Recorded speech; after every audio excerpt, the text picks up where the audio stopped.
Hillel Neuer, this coming Thursday, Francesca Albanese will come to the Dutch Parliament to speak, as is planned.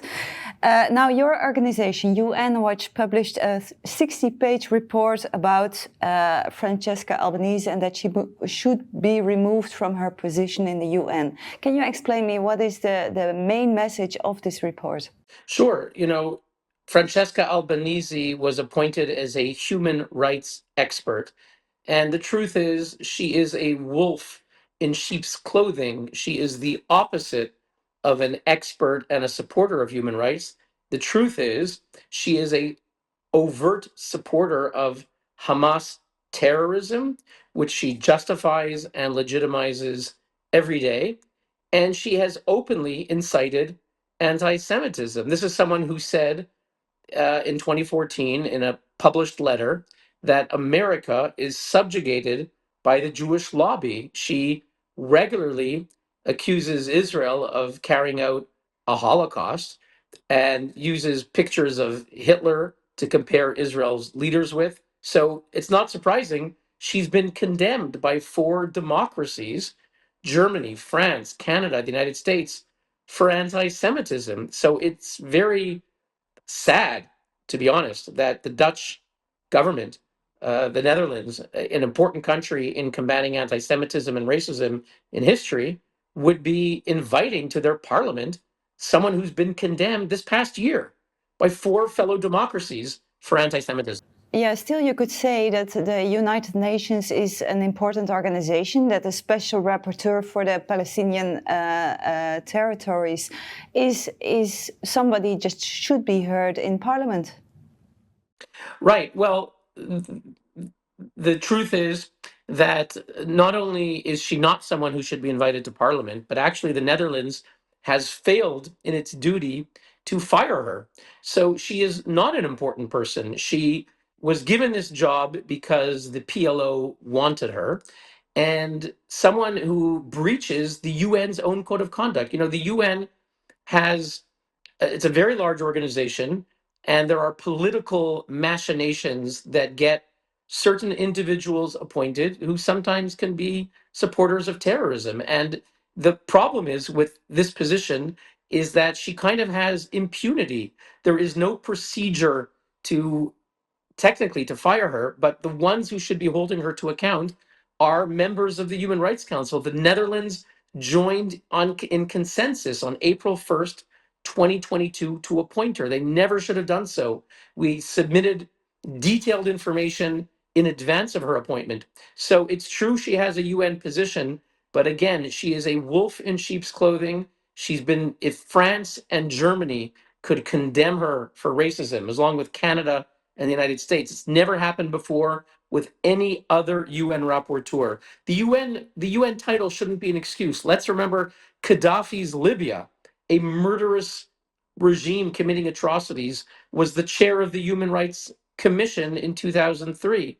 Let's remember that Iran and Syria and North Korea were the chair of disarmament here in Geneva. Would we say in the Netherlands we must invite the leaders of Iran, Syria, North Korea to discuss disarmament because they're the UN president of the Disarmament Commission? No, that would be absurd.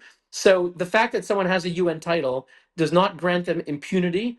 Basic morality, basic logic, basic decency needs to govern, even if someone has a supposed UN title. Yeah, if you could summarize, what is the mandate that she has from the UN? What is the position that she has there? Well, she has a very particular mandate, even though the title that appears in the Dutch Parliament's invitation, and I'm glad to indicate, by the way, to inform your viewers that tomorrow on Tuesday afternoon at 5 p.m., the Dutch Parliament Foreign Affairs Committee will reconvene to reconsider their invitation to her, and I hope that the members vote against her invitation and cancel it. But her mandate, according to the title that's written on the Dutch Parliament website, is to monitor the situation of human rights in the Palestinian territories. The truth is that if you read the actual language of her mandate, not her title, but the actual instruction, adopted in February 1993 and unchanged in 32 years. Her mandate is, and I quote, to investigate Israel's violations of the bases and principles of international law in the territories. So it's not about investigating human rights. It's only to investigate Israel, and Israel's actions are presumed in advance to be violations. So that means she is not investigating human rights atrocities committed by Hamas, who just released 3 hostages who look like Holocaust survivors, as President Trump rightly said, completely gaunt, were starved. She will not investigate that. She will not say anything about Hamas, the Jihad, Palestinian Authority. Only Israel, presumed guilty in advance. Final question, Hillel, because this coming Thursday she will come to the Dutch Parliament, and you also mentioned that tomorrow there will be an extra meeting to see if she is still going to be invited or not. What is your call to the Dutch members of Parliament tomorrow when they have this extra meeting about Francesca Albanese? Well, I think the Netherlands has a great history of being a supporter of democracy, human rights, decency, tolerance. This is the country of Anne Frank.